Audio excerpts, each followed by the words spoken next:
से? किसी को याद है? पिछले बार किस विषय पर चर्चा किए थे? बहुत बढ़िया। लोकेशना, वित्तेशना, पुत्रेशना। ये क्या है?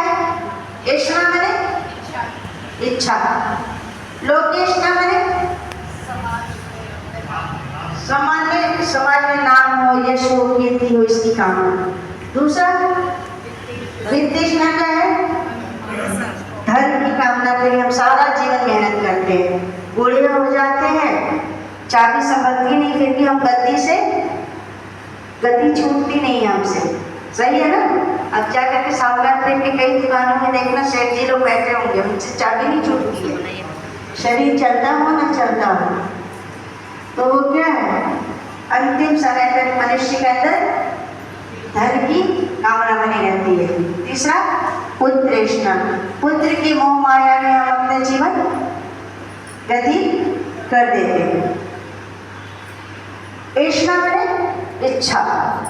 जब तक हमारे आवश्यकताओं को पूर्ण करने तक की होती है तब तो ठीक है, लेकिन जब हमारी इच्छा ज्यादा बढ़ जाती है तो वो समस्या का कारण बढ़ जाती है, चाहे किसी तरह की।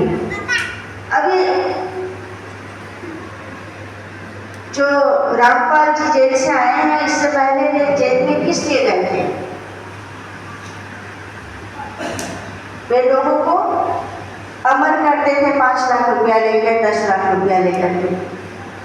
जब व्यक्ति के अंदर ऐश्वर्य आ जाती है तो वो असत्य का सहारा लेता है, झूठ का सहारा लेता है।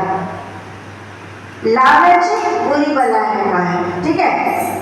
जितना हम जैसा कर्म करेंगे वैसा हमको फल अवश्य मिलेगा। यदि हम किसी के साथ बुरा करेंगे, लालच के उसमें वश में आकर के किसी भी तरह का नुकसान करेंगे, तो उसका भरपाई हमको करना ही होगा। कहा है अवश्यमेव भोक्तव्यम कृतं कर्म शुभाशुभम। जो भी शुभ या अशुभ कर्म होता है उसका फल तो हमको अवश्य ही भोगना ही पड़ेगा। मनुष्य को इसलिए बुद्धि दिया गया है, कहते हैं कि ये मनुष्य जन्म ही क्या है? कर्म योनि, बाकी सभी भोग योनियां है। तो मनुष्य क्यों कहलाता है मननात् मनुष्य? क्योंकि उसके अंदर मनन और चिंतन करने की क्षमता होती है। इसलिए जो भी कर्म करिए आप विचार पूर्वक करिए, केवल काम क्रोध इत्यादि के लोभ के वश में आकर के अति नहीं करना है। आप सभी को पता है जहां जहां ये लोभ का माया मोह ने घेरा, वहां धर्म की हानि हुई है। सही बात है ना? जिस समय कर्ण की जो रथ था वो उसमें कीचड़ में धंसा हुआ था और वे निहत्थे थे, उस समय श्री कृष्ण ने क्या कहा अर्जुन को? अर्जुन अपना धनुष उठा और मार, ये भी मौका है। उस समय कर्ण ने कहा कि नहीं कृष्ण, तुम गलत कर रहे हो, ये अधर्म है, क्षत्रिय का गुण नहीं है जिनकी किसी निहत्थे में बाण चलाना। श्री कृष्ण ने उस समय कहा भाई, उस समय तुम्हारी बुद्धि कहाँ थी? तुम्हारा धर्म कहाँ था? जिस समय द्रौपदी का चीरहरण हुआ था, उस समय तुम्हारा धर्म कहाँ था? जिस समय लाक्षागृह में पांडवों को जलाया गया था, उस समय तुम्हारा धर्म कहाँ था?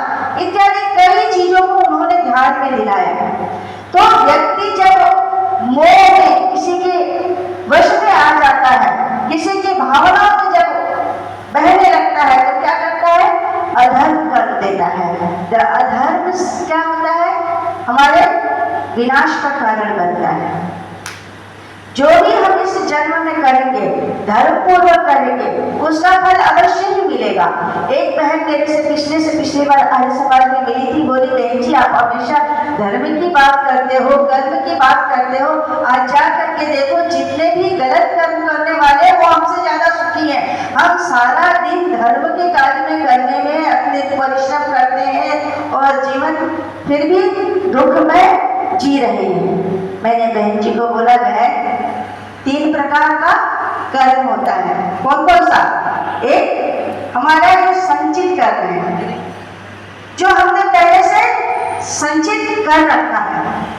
आपने एक गाना सुना होगा, एक झोली में फूल भरे हैं, आगे अरे कोई कारण होगा, कोई ना कोई कारण है, किसी में फूल भरा है, किसी में काटे। एक बहुत करोड़पति घर में एक बच्चे का बहुत बड़ा